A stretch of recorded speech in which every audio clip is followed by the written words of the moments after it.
Okay, now that you got a grasp of just simplifying a square root, the last thing we'll look at today is simplifying a radical, and this is just going to be involved when you have some other number out front. Now, nothing's really going to change with how we attack this problem. We are going to be focusing on the square root part. So we got the square root of 18. So again, starting with our prime factorization, we get down to a point where we now see that group of 3. The only difference here is that 3 that was outside your bracket is still there. Now everything is separated by that multiplication, so when you rewrite this 9 here, we have that 3 times 3, and we still have times the square root of 2. So the only thing that this is going to really tell us is, now that we have that group of 3,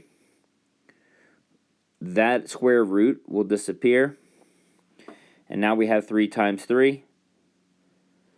So what we're doing with that is essentially taking that square root and just multiplying it by that factor or that coefficient out front.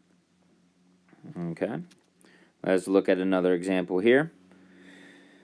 If we focus on the 2 square root of 24, we still need to start by breaking this down, trying to figure out what do we have here. So 2 and 2 and 6 times 2 and 3.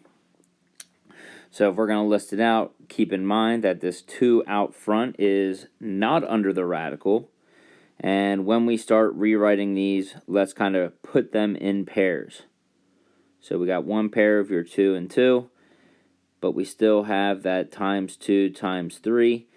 They do not have pairs.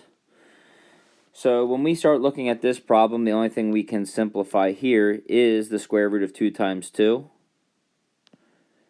That 2 times 3, they do not have pairs, so they are both going to stay under the radical. And the only thing we have left here is we can simplify what's out front, so 2 times 2 is 4. And then the square root of 2 times 3, since they are both under the radical, we can multiply them back together, and we have a simplified radical. Okay, guys, take a few minutes here to stop and practice 1.4c. Practice a few more simplifying and, multiplying with those coefficient terms, and simplify these up, and we'll almost be done. So, good luck.